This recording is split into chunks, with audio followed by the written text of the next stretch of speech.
Joe Montana. As we were trying to put together something to introduce Joe, I realized there was nothing we could put together would really say it all, so just briefly. Hall of Fame quarterback, Joe was a member of the 1979 draft class, along with Dwight.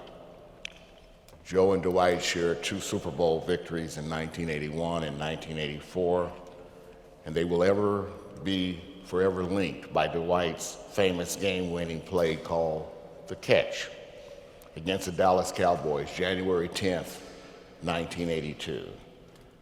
That catch propelled the team to its first Super Bowl appearance. We welcome Joe to share his reflections on Dwight.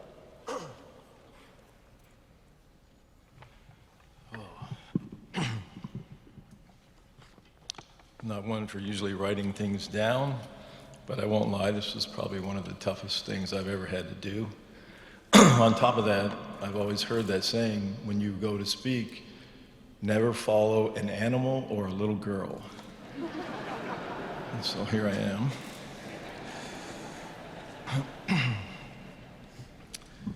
I think if we look around the room,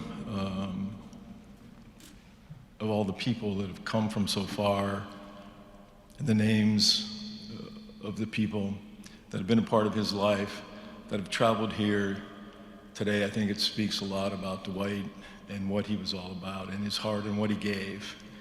And I want to start first by giving my condolences to Kelly, and also to Casey, Riley, and Mac. We're also here. I know this is a difficult and sad day for all of us as we gather here and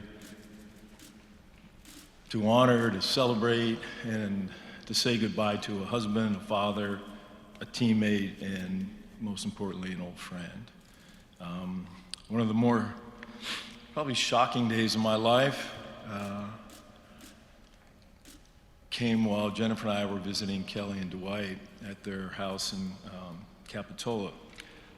I was in the backyard with Dwight by myself. Jen and Kelly were inside, and we were out by the barbecue, and he uttered some words to me that I'll never forget, and he said, "Will you speak at my funeral?" Now, my first reaction was just to smack him as hard as I could.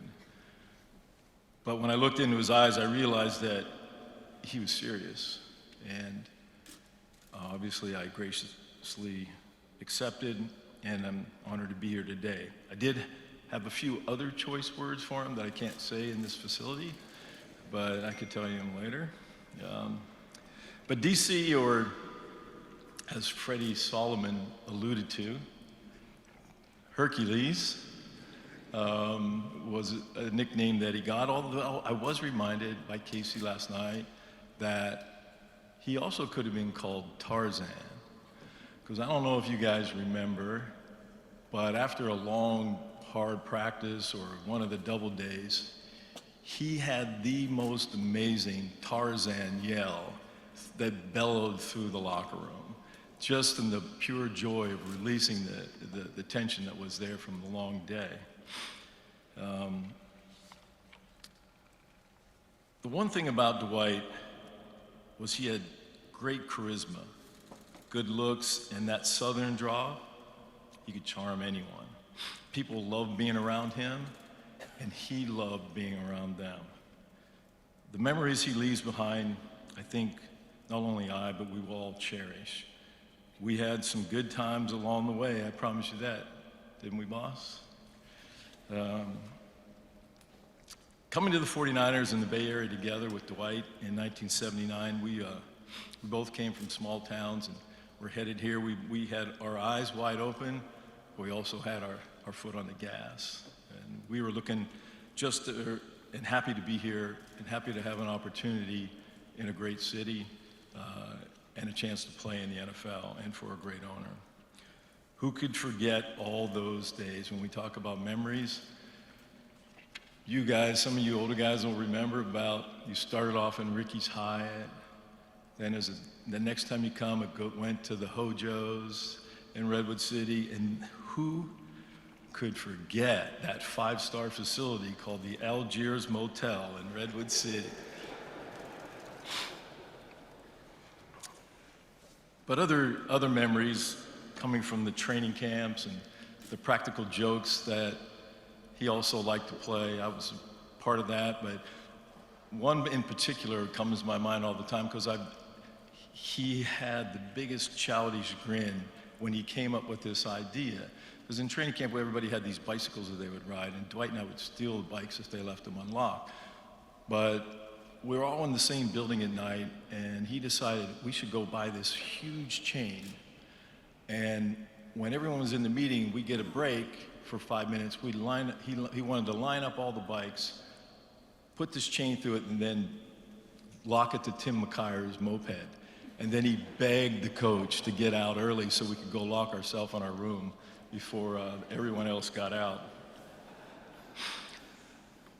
The other thing, obviously, was the catch. You know, we'll never forget that. Our first trip to the Super Bowl, along with a sighting of a Joe Namath wannabe and who could get Dwight in that fur coat. One of the other things about him was he had one thing went wrong. He ended up having knee surgery, and you talk about a little kid. He was standing around the pile, and Randy White rolled up over his knee, and he tore his ACL. And when I went to visit him in the hospital, I took him a poster of Randy White and it had a bullseye on his knee, and I gave him a little dart gun so he could shoot at Randy from his bed. I've never seen as much joy from someone with a knee injury in his life. I think one of the other things is that I think people didn't realize, but not only for all of us, but for me especially, Dwight was always there. You didn't get a chance to see the things that he would do off the field. He never questioned you, never said what or booed anyone, but if you needed him, he was always there. And as a teammate, I think he was probably the consummate blue-collar wide receiver. You know, he got all those glamorous routes to run, like the hitch, the slant, the quick out. Oh, Dwight, you got to clear this time. I'm going to try to get JT or Jerry open. And eventually, he took a back seat to JT and JR, but you never heard him complain. You know, he always had a smile on that big country smile on his face. You know, he was a fierce competitor. And he was loyal and he was compassionate. You know, we were playing in New York in one of the playoff games, and I ended up getting a concussion, and he actually asked if he could stay back with me to make sure I was okay. But I think what happened really, though, he found out we were staying at the Waldorf, and we were going to Mr. DeBartolo Sr.'s favorite Italian restaurant that night.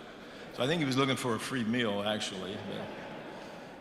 But you know, as I think about him, and I think that I sit there and I watched, you know, my ex-teammate and friend kind of dwindle away and become a shadow of himself.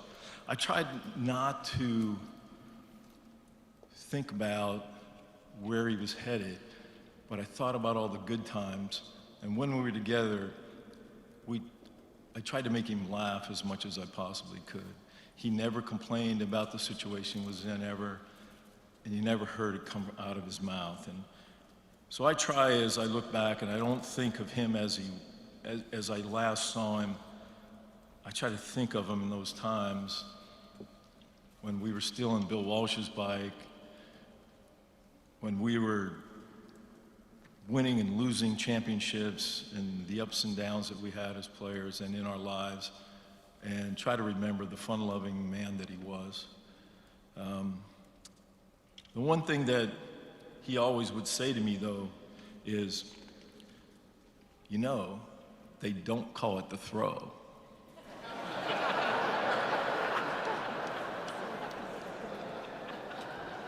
And so, in ending, I will say to you, DC, yes, that's true, my friend, and I will catch you on the other side. I love you, and I miss you, and it was a pleasure having you in my life. Thank you.